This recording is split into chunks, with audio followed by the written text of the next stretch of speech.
¿sí? Lo cual pone mi profesión claramente cerca de la cuestión policial en la mayoría de los casos.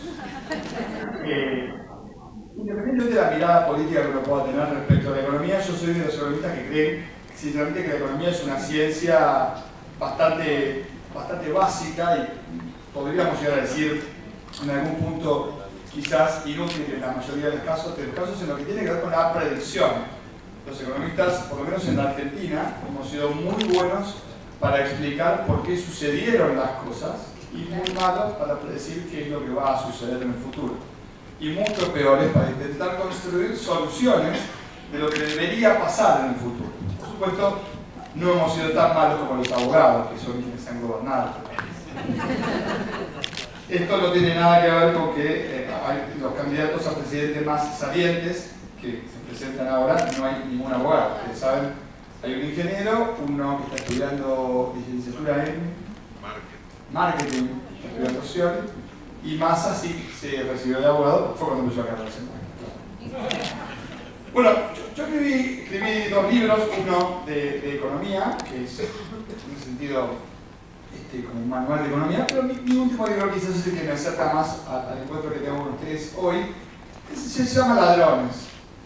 Independientemente del contenido puntual del libro, que tiene historias de grandes estafas de la historia económica mundial, a mí me parece que el punto interesante para repasar y para intentar construir entre todos preguntas. Yo no creo que la aspiración de alguien que escribe o de alguien que intenta pensar pase por la posibilidad de obtener respuestas. Me parece que el desafío es encontrar preguntas nuevas. Y en este sentido, yo lo que fui encontrando cuando fui repasando los distintos casos de los grandes choreos de la historia económica mundial, podríamos haber escrito un manual. Tres o cuatro cuestiones. La primera, insisto, no puntualmente respecto del libro, sino respecto del sistema, de los afanos, los grandes afanos, las grandes estafas. Tiene que ver con que cuando entras a buscar como si fueras un investigador, si querés, policial, lo que se percibe en las grandes estafas es un patrón. Hay un patrón. Evidentemente hay un patrón en casi todas las estafas, sea que se cometen de una persona contra muchas, de una persona contra una persona, de un Estado contra otro Estado, de un grupo de privados contra un grupo de Estados. Siempre se repiten 3 o 4 cuestiones que por supuesto se van perfeccionando con el paso del tiempo. Lo primero es el sistema.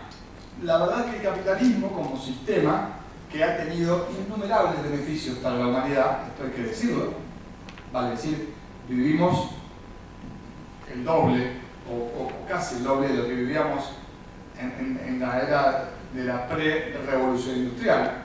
Vivimos mejor, comemos mucho más, comemos mejor, pero el capitalismo es un patrón que ha permitido justamente que en el marco de funcionamiento del, entre comillas, llamado mercado, se van generando como agujeros negros, como baches que tienen que ver con la normativa, pero también con la dinámica propia del mercado. Es decir, la existencia del mercado y del libre fluir de la oferta y la demanda, etcétera, lo escucharán habitualmente, genera en su mismo funcionamiento espacios que permiten que se generen estas estafas monumentales. Espacios que permiten que, digo porque en nombre del mercado uno justifica ciertos comportamientos que terminan en estafas monumentales. Por ejemplo, la de Bernard Madoff, no sé si se acuerdan, Bernie Madoff, financista, uno de los fundadores del Nasdaq, que terminó fumándole unos 70.000 millones de dólares a sus clientes.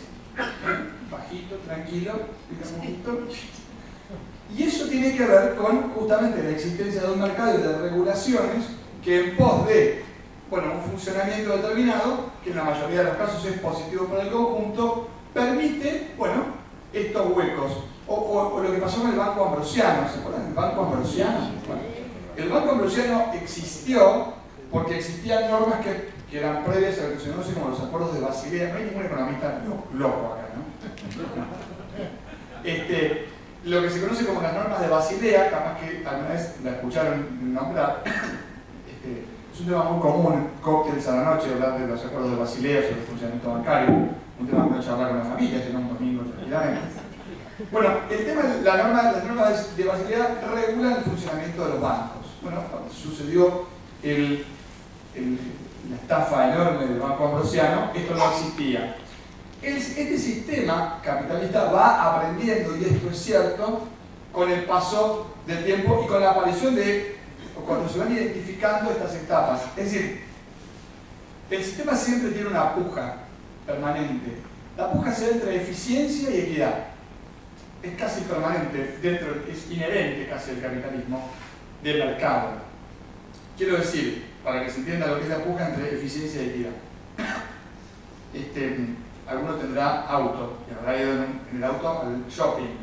Entonces, cuando llegas al shopping ves que hay un montón de lugares que están reservados para las mujeres embarazadas y para las personas con necesidades especiales. Bueno, alguien que fuera pro mercado diría que eso no es eficiente. O lo eficiente sería que los lugares se ocupan en medida que la gente va llegando. Pero claramente no es justo. Es más, podríamos tener el shopping lleno de gente y 5 cocheras vacías para gente con necesidades especiales. Bueno, no es eficiente, pero es justo. Bueno, probablemente si llega gente que tiene necesidades especiales, y seguramente llega en una medida determinada, eso, y probablemente también suceda que llega, en alguna oportunidad, llegan 10 personas con 10 autos con necesidades especiales y hay solo 5 cocheras. Bueno, esa discusión entre eficiencia y equidad, además de la discusión entre el capital y el trabajo, por supuesto, son discusiones que permanentemente se dan hacia dentro del capitalismo, y allí, entonces, aparece la necesidad de cierto marco regulatorio. Lo que pasa es que en general los estados, y en estas historias que fuimos viendo cuando hacíamos la investigación, lo que sucede es que los estados solo se dan cuenta cuando el hecho ya pasó. Te das cuenta siempre tarde, porque en general el estado es bastante menos inteligente que el que comete el delito, excepto que quien cometa el delito, o si querés la estafa, sea un estado. Estados que han cometido estafas monumentales, por ejemplo, Estados Unidos. ¿Ustedes saben cuál fue la operación inmobiliaria más rentable de la historia? En Estados Unidos se quedó con 2.700.000 kilómetros cuadrados de México. ¿Sí? ¿Alguno habrá visto la película El Álamo? Bueno, esa es la guerra contracultural, porque en realidad Estados Unidos, después del Álamo se quedó con medio México completo, pero le dio un resarcimiento al Estado mexicano. 15 millones de dólares. Así que tendría que ser algo así como $7 el kilómetro cuadrado. Texas adentro. Digo, para poner un ejemplo de cuando las estafas se dan entre estados, contamos en el libro. Pero hay otro elemento que también se dio con luego la independencia de México, que es una historia en sí misma, que tiene que ver con cuáles son las características que tiene el estafador y el estafado. Dijimos hay un contexto, ¿sí? Que es un sistema que lo permite. Después hay un elemento común al estafador y al estafado, pero que en realidad está bastante más fácil, es mucho más fácil de identificar con el estafado, que es la codicia. ¿Por qué la codicia? Porque en general, vamos a poner un ejemplo fácil de entender. Ustedes se acuerdan, ahora ya no se ve tanto, cuando por la avenida, creo que están en Florida y Corrientes, por ahí, los famosos sorteos de los bomberos, que sorteaban una Ferrari, que eran una cosa, vos decías, wow, y había 1000 números, y cada número costaba plata de hoy, ponerle 2.000, que te juntabas entre de tu oficina para comprar el número. Bueno, ¿alguien tiene algún conocido que haya ganado algo con eso? Igualmente está mal hacer diferencia así en ciencias sociales, pero viene bien para el ejemplo. La verdad que nunca nadie ganó nada, choreo. Pero, ¿cómo se da ese choreo? O sea, básicamente porque la zanahoria que te ponen es gigante. Y lo increíble es nuestra propia codicia, que a su vez es un elemento que dinamiza el propio sistema capitalista. Ahora, esta codicia, en general, la tiene quien menos información tiene. Por supuesto, también existe la codicia del que genera el hecho delictual, pero el que más codicia tiene es el que compra una ilusión. Y ni siquiera es la ilusión, no estás comprando la entrada para ver una buena película. Dicho sea paso, antes de irme, recuérdenme que les diga la película que vengo a ver con mis hijos para que no la vayan a ver. Una película de porchugulidad pésima. Bueno, la cuestión es que la codicia es un elemento que está siempre presente. Siempre, de hecho, con Batman Madoff sucedió con Carlo Ponzi. ¿Ustedes escucharon hablar alguna vez del esquema de Ponzi? El esquema de Ponzi surge porque hay un italiano divino, un peticito de 1,52 m, que vino de Italia, llegó con $2, bueno, fue a Estados Unidos, de Italia a Estados Unidos con $2 en el bolsillo, llegó y se fumó medio Nueva York con el esquema piramidal de Ponzi. Pero digo, sin entrar en la historia puntual de Ponzi, lo cierto es que él prometía una renta muy alta. Y acá como economista viene la sugerencia. Cuando alguien te promete algo demasiado, digamos, bueno para... Vení, no, tengo un negocio bárbaro, te vamos a dar 25% de dólares al año. No. Nota de pie de página. Yo me dijeron acá hay súper puntualidad, así que voy mirando la chat. Fondos buitre. Todavía no es una estafa, yo no la puedo incluir en el libro porque yo en el libro puse solamente historias que están probado que fueron una estafa y que tienen una sentencia judicial. ¿Verdad que los fondos buitre también la tienen? Por favor de ellos. Ahora, la estafa, ¿cuál es? Que jugaron la lotería de los bomberos, en donde corrieron un riesgo muy grande y pusieron su plata supuestamente para buscar una renta extraordinaria que va asociado a un riesgo extraordinario. Ahora, ¿dónde está la estafa? Que en realidad ya sabían qué número iba a salir. Por eso Griesa es tan importante en esta historia. ¿Se entiende? En algún punto, pero mientras eso no se pruebe, yo ni lo incluyo, pero la puedo incluir, porque no está probado. De hecho, lo que hizo Griesa fue, ante una inversión que tenía que correr riesgos, le quitó el riesgo y le dejó toda la renta de una inversión de riesgo.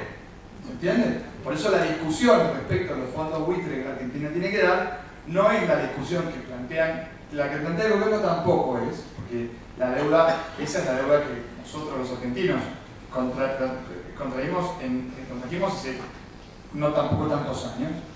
Y por otra parte, es cierto que la discusión no se puede dar como si fueran dos privados discutiendo una convocatoria de acreedores. ¿Por qué?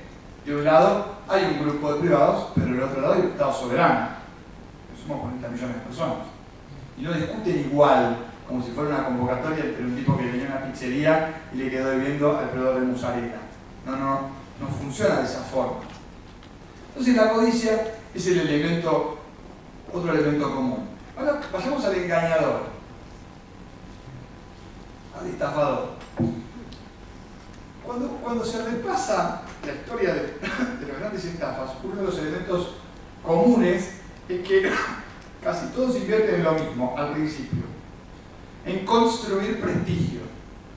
Ponzi es uno de los mejores casos, por eso lo pongo al comienzo del libro, porque el tipo apenas llega en la primera plata que gana, robando de las formas más diversas posibles, es en ropa.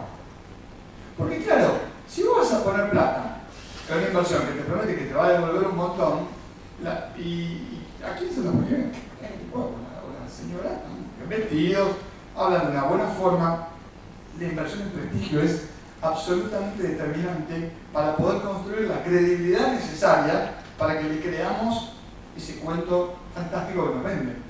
En definitiva, el primer elemento entonces, prestigio, que se repite, por supuesto, con los bancos ambrosianos, vaya si no tenían prestigio. Estados Unidos, con lo que yo les decía de México, digo, primero escriben la doctrina Monroe, algunos sabrán lo que es la doctrina Monroe. Además son los primeros que reconocen la independencia de México en 1822 y después los ponen dentro de una pipa y se lo fuman completo. Pero claramente tenían un prestigio construido. Hay una tasa de interés, o un formato de tasa de interés, llamada tasa LIBOR. Es la tasa de interés de referencia del sistema financiero internacional. Es una sigla en inglés. Ahora, esa tasa LIBOR, en general cuando ustedes, yo les diría, tiene hasta que ver con lo que nos cobran interés en la tarjeta de crédito. ¿Y cómo puede ser? Bueno, porque es como si fuera la semilla, la chispa vital del costo de lo que vale, de lo que representa una tasa de interés. Es un valor que se determina en función de una encuesta que se hace entre distintos bancos de Londres respecto a lo que se cobran entre sí. Y eso determina una tasa de interés, por supuesto, muy bajita, y a partir de eso se establecen costos para lo que más riesgo tiene, porque cuanto más riesgo sos como deudor, más tasa de interés te cobran, porque más riesgo corren prestándote. Bueno, la tasa de LIBOR hace menos de una década se descubrió que se había una estafa gigantesca con la determinación de esa tasa, que terminó influyendo en la deuda de los países, porque los países cuando contraen deuda, por ejemplo, uno de los mecanismos es decir, bueno, no sé, Argentina yo te presto tasa LIBOR más 2%.